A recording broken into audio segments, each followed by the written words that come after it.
नमस्कार, मैं हूं शरद द्विवेदी और हमारी खास पेशकश संघ का सद्भावना संदेश, इसमें आपका बहुत स्वागत है।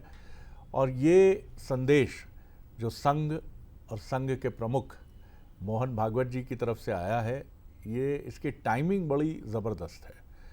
टाइमिंग इसलिए ज़बरदस्त है कि जिस समय बहुत सारा कन्फ्यूजन और तनाव की स्थितियां बनाई गई हैं या बनी हैं गलतफहमी की वजह से या जानबूझकर, इस पर कुछ कहना अभी कठिन है। लेकिन इन तमाम मुद्दों ने जो चिंता उत्पन्न की है और उस चिंता के चलते ये विचार मन में आया कि सदियों से साथ रहते चले आए दोनों समुदायों के लोग इस तरह की परिस्थितियों में बढ़ रहे हैं या धकेले जा रहे हैं। भागवत जी का जो कहना है, उन्होंने कहा कि इस तरह के भावनात्मक मुद्दे उठाकर कुछ लोग हिंदुओं के नेता बनना चाहते हैं और उन्होंने ये भी कहा कि सभी धर्मों के देवी देवताओं का सम्मान करना ही भारत की सनातन की संस्कृति है। तो इस बयान के मायने एक बड़े संदर्भ में क्या हैं, सियासत इसे किस नज़रिए से देखती है, धर्माचार्यों की क्या दृष्टि है, इसको जानने के लिए पहले ये रिपोर्ट हम देखेंगे और उसके बाद फिर डिबेट, जो मेहमान हमारे साथ रहेंगे उनके साथ हम फिर इसको डिबेट के ज़रिए भी देखने और समझने की कोशिश करेंगे। जी, तर आपल्या देशात याचं मॉडेल उभं करायचं म्हणजे ही हार्मनी आपल्या देशात असली पाहिजे। मोहन भागवत ने हिंदू मुस्लिम को लेकर बड़ी नसीहत दी। उन्होंने कहा कि हर दिन मंदिर मस्जिद विवाद उठाया जा रहा है जो सही नहीं है। कुछ लोग सोचते हैं कि ऐसा करके हिंदुओं के नेता बन जाएंगे, ऐसा कभी नहीं होगा। ही हार्मनी जर जगाला पाहिजे असेल तर आपल्या देशात याचं मॉडेल उभं करायचं म्हणजे ही हार्मनी आपल्या देशात असली पाहिजे। मग श्रद्धेचा आदर, सगळं राम मंदिर झालं पाहिजे, ते होत आहे। हिंदूंची श्रद्धा असताना हिंदूंना वाटतं, परंतु असं केलं म्हणजे हिंदूमध्ये नेता होता येतं म्हणून, किंवा अतिरेकी भूतकाळाच्या ओझ्याच्या परिणामामुळे अतिरेकी तिरस्कार, द्वेष, शत्रुता, संशय याच्या पोटी रोज एक नवीन प्रकरण काढणे हे कसं चालेल? हे नाही चालणार। पुणे में एक कार्यक्रम में उन्होंने ये बयान दिया। संघ प्रमुख के इस बयान के कई मायने निकाले जा रहे हैं।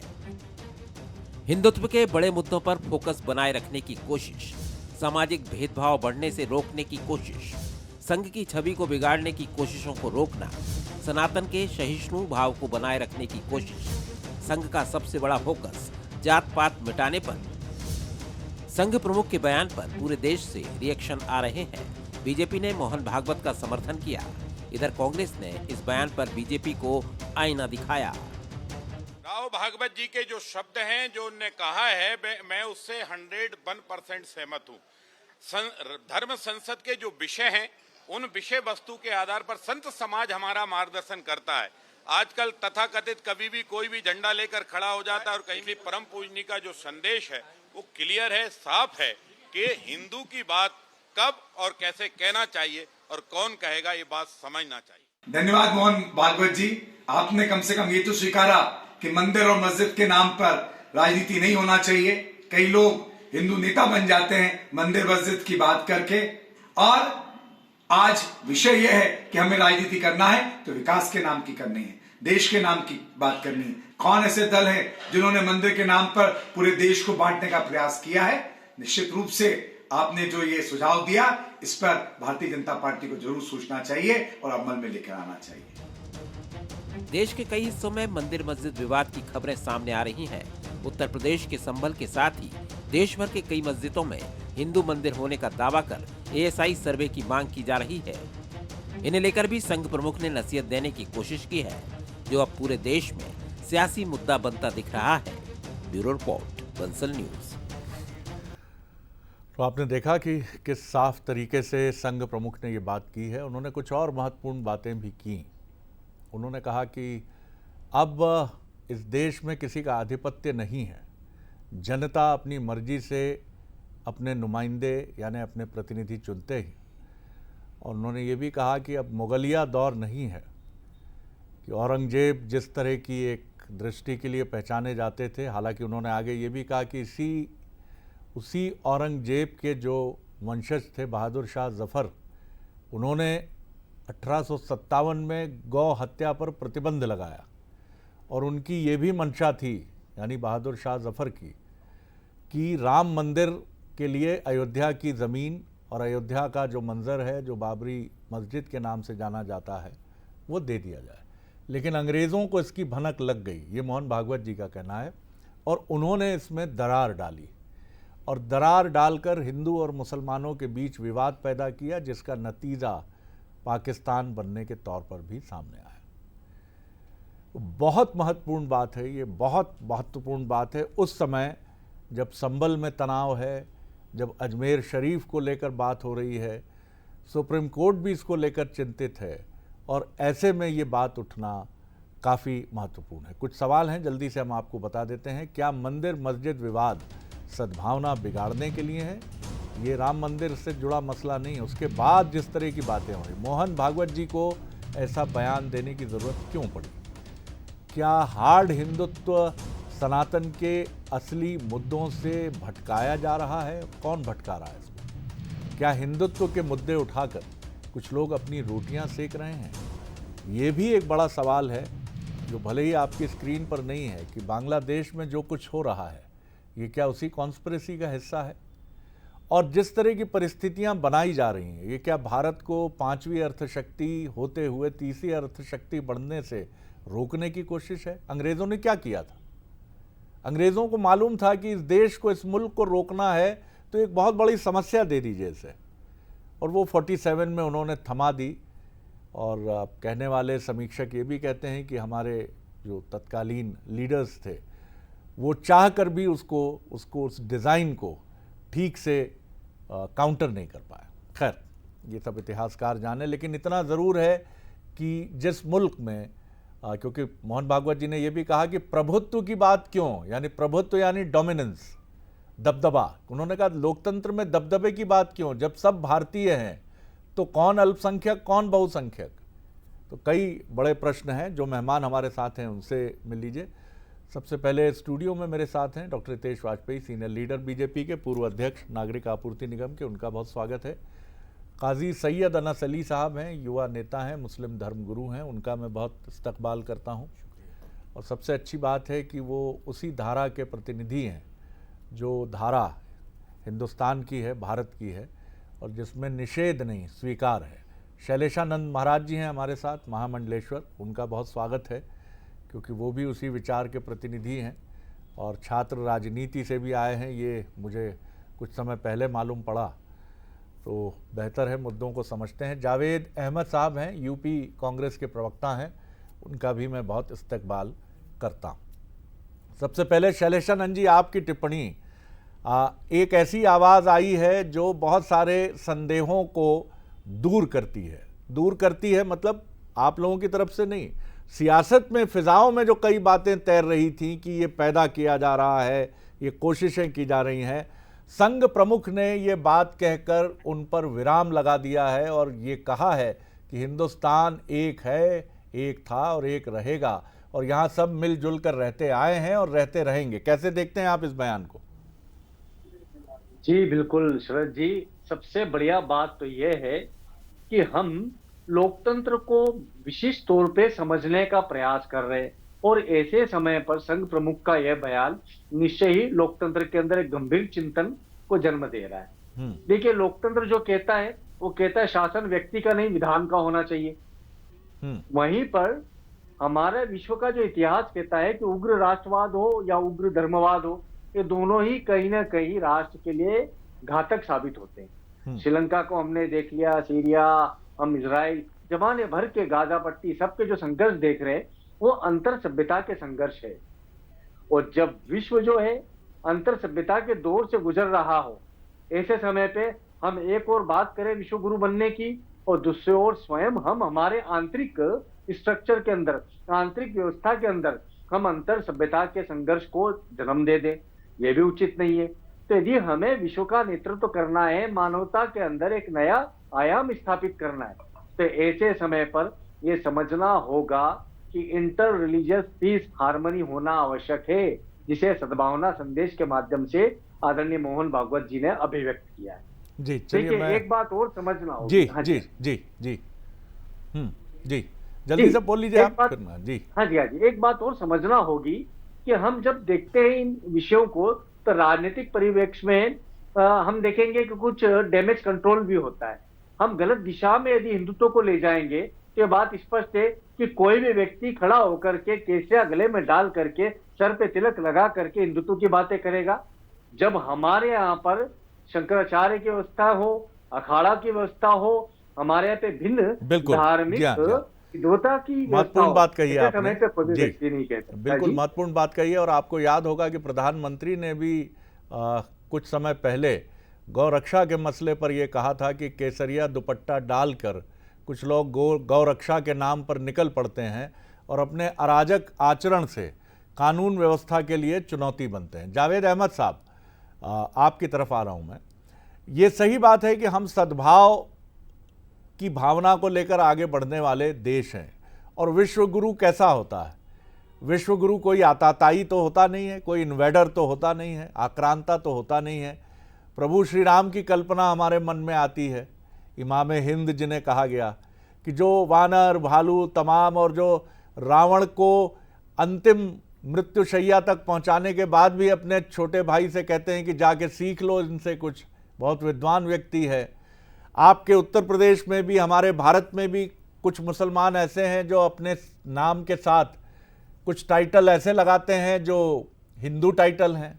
आपके उत्तर प्रदेश की ही बात, अभी स्टोरीज खूब देखी गई राष्ट्रीय उसमें कि लिख रहे हैं अतीक अहमद चौबे। अब इस पर या दोनों तरफ के कट्टरपंथियों को आपत्ति हो तो भी मुसीबत है। आप मोहन भागवत जी के बयान को कैसे देखते हैं? हम साथ रहे, साथ चलेंगे, और बहादुर शाह जफर का भी उन्होंने उदाहरण दिया। जी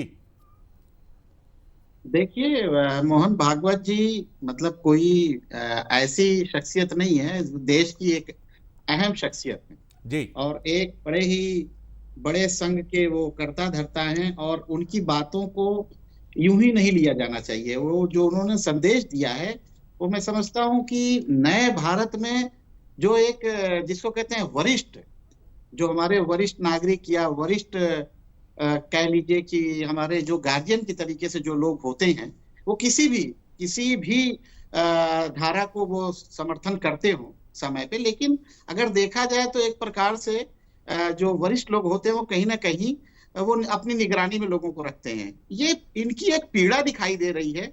इन्होंने जो इस तरीके के जो माहौल इस वक्त असहिष्णुता के फैले हुए हैं, उस पर इन्होंने एक बहुत बड़ी, जिसको कहते हैं ना, मरहम पट्टी या सांत्वना देने का स्टेटमेंट दिया है। जो कुछ लोग हमारे देश में पैदा हो गए हैं जो तिलक को बदनाम कर रहे हैं या जो टोपी को बदनाम कर रहे हैं, मैं दोनों वर्गों को खुले इस मंच से कहना चाहता हूं कि ऐसे लोगों को स्वीकार नहीं किया जाना चाहिए। कहीं भी किसी भी जगह पर, कोई चाहे गांव हो, मोहल्ला हो, शहर हो, कोई भी चीज हो, वहां पर जो है आपसी भाईचारा होना चाहिए और किसी टोपी वाले को किसी तिलक वाले से दिक्कत नहीं होनी चाहिए और किसी तिलक वाले को किसी टोपी वाले से कोई नफरत नहीं होनी चाहिए।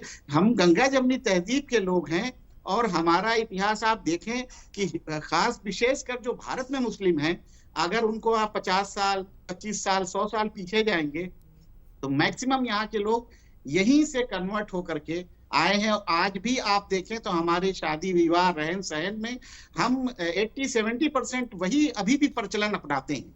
अगर आप देखें तो बहुत सी ऐसी हमारी परंपराएं हैं जो ये मतलब बिल्कुल पता ही नहीं चलता कि ये मुस्लिम की शादी है या किसी मतलब दुबे जी की शादी है या कोई फंक्शन है। हमारा जो सोसाइटी का कल्चर ही है आपस में मेल जोल, हम एक तरीके से अपनी सोसाइटी में मिलजुल कर रहते हैं, लेकिन जो बाहरी लोग हैं वो जो है धर्म का नाम लेकर के एक माहौल खराब करने की जो रणनीति चल रही है, जो सियासत चल रही है, उसको नकारा जाना चाहिए। और मैं इनका व्यक्तिगत तरीके से और पार्टी की तरफ से मैं ऐसे लोगों का, ऐसे विचारों का पूर्ण तरीके से मैं इस्तकबाल करता हूं, समर्थन करता हूं। आप लोगों को सुन रहा हूं तो मुझे लग रहा है समस्या है कहाँ और कहाँ से ये सामने आई है। डॉक्टर हितेश वाजपेयी एक संजीदा राजनेता हैं आप भी, और इन तमाम चीज़ों को रखते हैं। क्या ये हिंदुस्तान के खिलाफ, भारत के खिलाफ एक कॉन्स्पिरेसी है जिसके तार भारत के बाहर से जुड़े हैं, कि एक अच्छे दौड़ते हुए मुल्क को, जहां स्टेबल गवर्नमेंट है, जहां हम आगे बढ़ रहे हैं, दुनिया हमारी ताकत मान रही है, वो 1847 और 1857 के हालात पैदा करने की कोशिशें हो रही हैं। जी देखिए शरद जी, मैं सोच ही रहा था कि इस पूरे कार्यक्रम में जब सब लोग बहुत अच्छी बात कर रहे हैं तो आप मेरे से क्या सवाल पूछोगे और स्वाभाविक है कि मैं तिलक और राजनीति दोनों का प्रतिनिधित्व आज यहाँ करने बैठा हूँ। मैं जावेद भाई के लिए नज़र कर रहा हूँ ये लाइन। तो मैं एक बात बहुत स्पष्ट करना चाहता हूँ कि आपकी लाइन का बहुत सटीक और सिंपल जवाब है। देखिए, आपका प्रश्न कठिन नहीं है। जब जब सियासत आएगी तब तक डिवाइड एंड रूल सबसे सिंपल फॉर्मूला होता है, वो आएगा। मैं दर्शकों के सामने इसको स्वीकार करने में जरा सा भी गुरेज नहीं करता हूँ। और ये आज की बात नहीं है शरद जी, कबीले के युग से आप उठा लो। सत्ता में जिसको आना होता है उसके लिए सबसे आसान रास्ता होता है, यदि वो कठिन विकास और उस रास्ते को नहीं अपना सकता तो उसके लिए सबसे आसान रास्ता होता है कि आप डिवाइड कर दो और अपना समर्थन ले लो। तो ये कोई बहुत रॉकेट साइंस नहीं है। तो इसका लाभ किसने उठाया? इसका लाभ जितने आक्रांता थे उनने उठाया ही उठाया। भाई, जिन औरंगजेब या बाबर की बात होती है और लोगों की भी होती है शरद जी, वो तो शासन करने आए थे ना, वो धर्म को फैलाने नहीं आए थे। समझिए इस बात को। देखिए, वो उनमें से कोई भी इस्लाम के धर्मगुरु नहीं थे, वो शासक थे, वो राजनीति का प्रतिनिधित्व करते थे। इसलिए उनकी तुलना इस्लाम से या इस्लाम के धर्मगुरुओं से नहीं की जा सकती, वो लोग नहीं है। एक चीज़। दूसरी चीज़ बहुत क्लियर है, माननीय भागवत साहब ने जो कहा है, देखिए धर्म रास्ता दिखाता है। माननीय शरद जी बैठे ही हैं, तो जब भी सियासत दाएं होती है तो धर्म रास्ता दिखाता है शरद जी। तो धर्म रास्ता दिखाता है तो ये रास्ता बदलता थोड़ी नहीं है। ये हम कहते हैं सनातन है तो शाश्वत है, अंत नहीं। तो ये कहाँ से? वसुधैव कुटुम्बकम हम जब ये कहते हैं, और उसको जैसे हम हिंदी में शब्दार्थ में शॉर्ट में करूँ कि ये मेरा बंधु है, ये मेरा बंधु नहीं है, इस भावना, ये छोटी भावना है, इससे उठकर धरती मेरा परिवार है, पूरी वसुधा कुटुंब है, तो ये भारत भी तो मेरा परिवार ही हुआ ना। तो इसीलिए तो वो कह रहे हैं हम साथ में रहते आए और रहते हैं और रहते रहेंगे, इस पर कोई चुनौती नहीं है।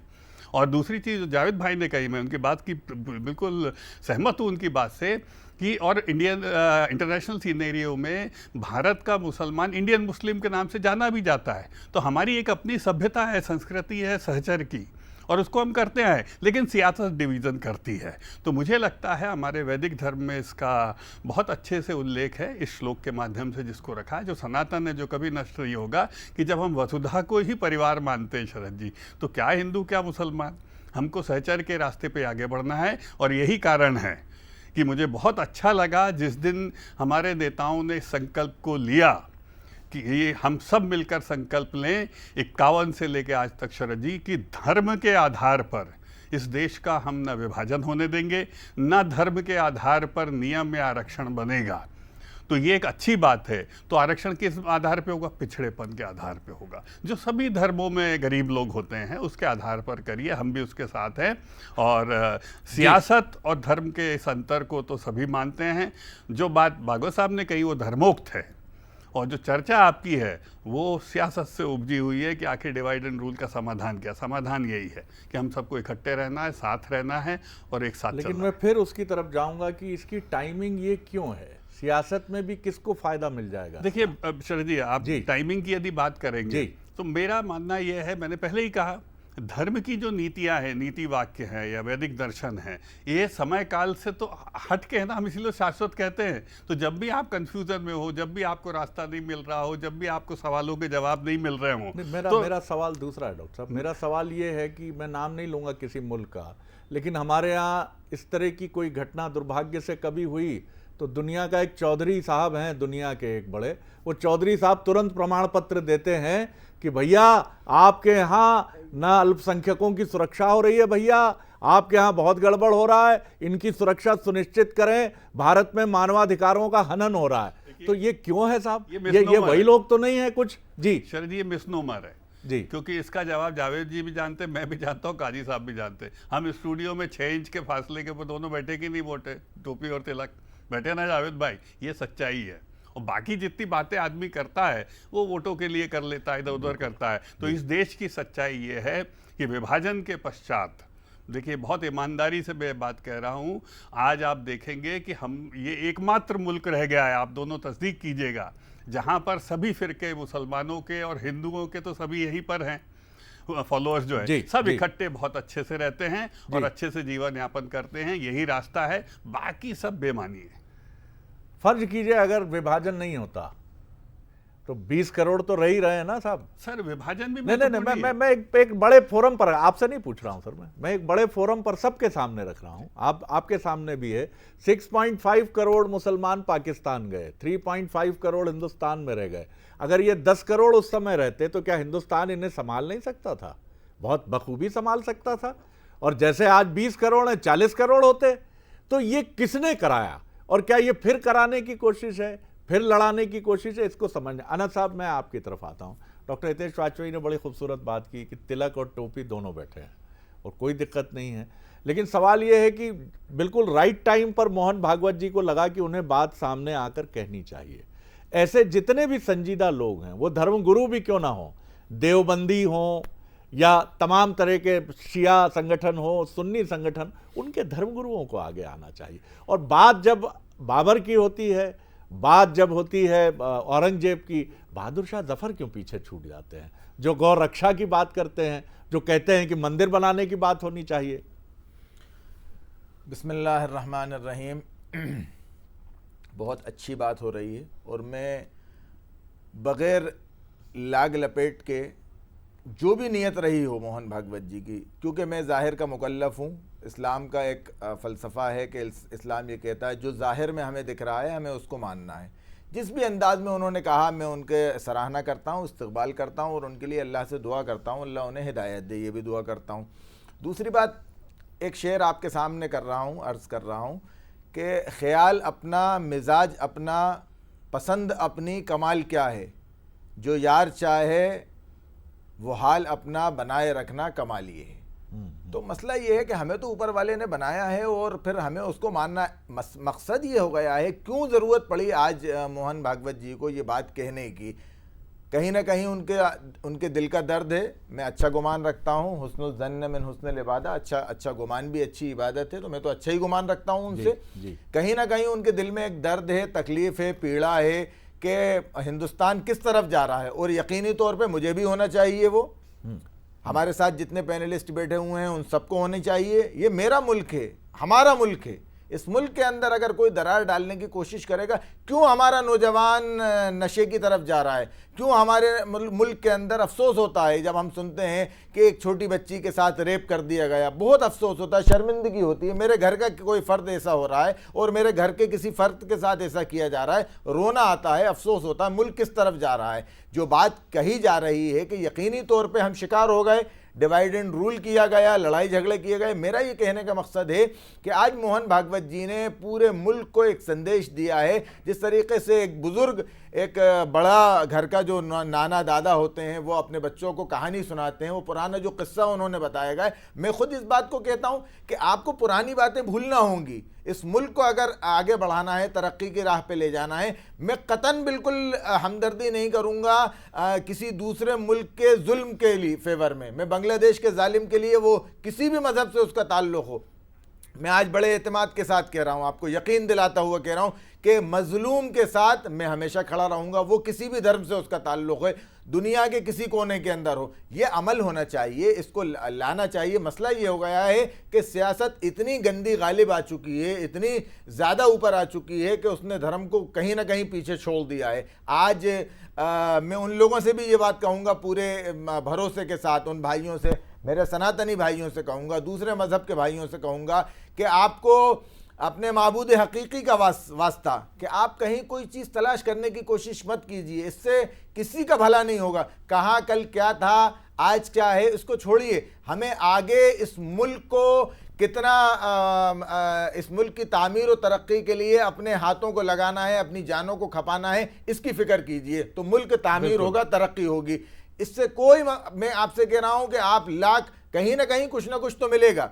जब दिमाग के अंदर कोई बात होगी, शक का इलाज नहीं है, शक का इलाज हकीम लुकमान के पास भी नहीं था। तो जब शक होगा तो शक का इलाज नहीं होगा कि ये भाई हमारा दुश्मन है। अगर आपने ये सोच लिया तो उसके हाथ का दिया हुआ आपको आबे जमजम हो या गंगा जल हो, वो दोनों चीज़ें आपको जहर लगेंगी। और जब आपके पास दिमाग में शक नहीं होगा, कोई बात नहीं होगी, तो फिर आपको। मैं गाजी साहब से अमूमन सहमत रहता हूँ, लेकिन एक बहुत छोटी सी बात कह रहा हूँ गाजी साहब, कि जैसे आपने बांग्लादेश का जिक्र किया, खुलकर बोलना चाहिए कि वहाँ पर चूंकि माइनॉरिटीज़ हिंदू हैं अच्छा, उनके लिए कौन बोलेगा काजी साहब, ये तो बताओ। आपने तो मुझे लगता है, देखिए सुनिए तो सही, जब आप ईमान से बोलते हैं ना साहब, तो झलकता है, छलकता है वो।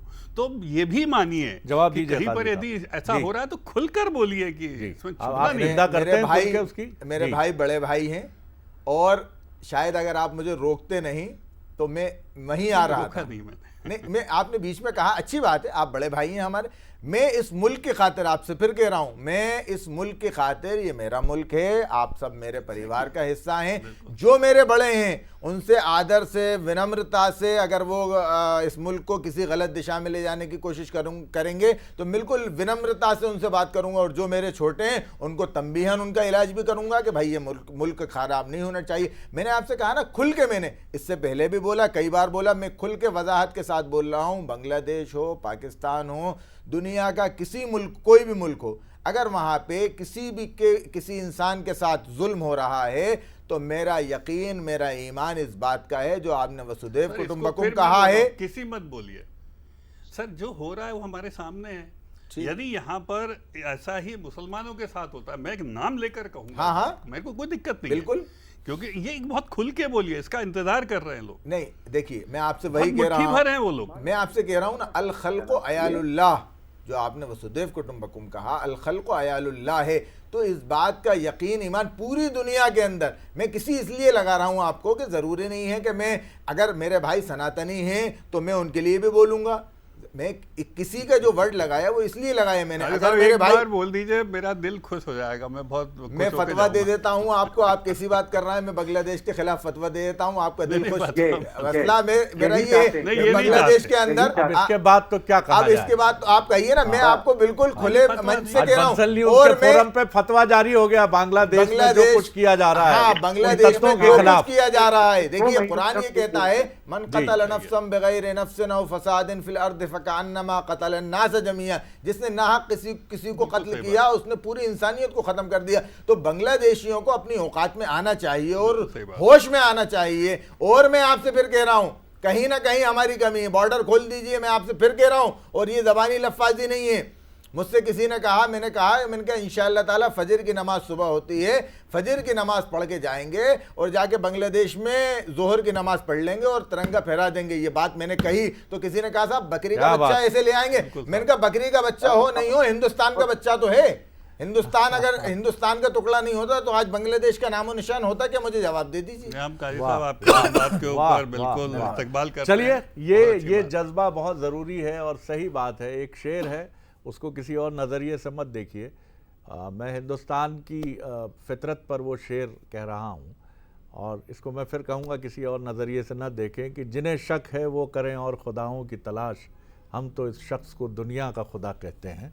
और ये इसलिए कि जिस मुल्क के प्रेसिडेंट रहे हो मुस्लिम तबके से आने वाले APJ अब्दुल कलाम, जिस टीम के कैप्टन रहे हो मोहम्मद अजहरुद्दीन, जिस टीम के फास्ट बॉलर रहे हो ज़हीर खान, जिस टीम के cricket player Syed Kirmani wicket keeper नामचीन रहे हो, हॉकी टीम, क्रिकेट टीम, जिस देश की BJP सरकार के रहते IB इंटेलिजेंस ब्यूरो के चीफ मुस्लिम रहे हो, मध्य प्रदेश कैडर के रहे हो, आप क्या मांगेंगे सफाई साहब उससे? आप फिर या तो कुतर कर लीजिए कि पाकिस्तान में ऐसा क्यों नहीं होता। नहीं होगा, बिल्कुल नहीं होगा। जिस रिलीजन को उनका 47 के पहले उनका इतिहास क्या है, मोहनजोदड़ो और हड़प्पा ही है ना साहब। उसके पहले वो क्या ढूंढेंगे, उसके पहले उन्हें क्या मिलेगा 47 के पहले? यही तो मुश्किल है उनकी कि 47 के पहले वो जाना नहीं चाहते, इसीलिए रिलीजन के नाम पर जिन्ना साहब ने मुल्क बनाया। तमाम बातें हैं, लेकिन छोड़ो कल की बातें, कल की बात पुरानी। नए दौर में मिलकर हम लिखेंगे नई कहानी। हम हिंदुस्तानी, जिसमें टोपी भी शामिल है और जिसमें तिलक भी शामिल है। बहुत शुक्रिया आप चारों मेहमानों का, इतनी संजीदगी की नज़र न लगे, कमाल हो गया, बहुत अच्छा लगा। प्रणाम है, बहुत शुक्रिया है, सलाम वालेकुम है आप सभी को।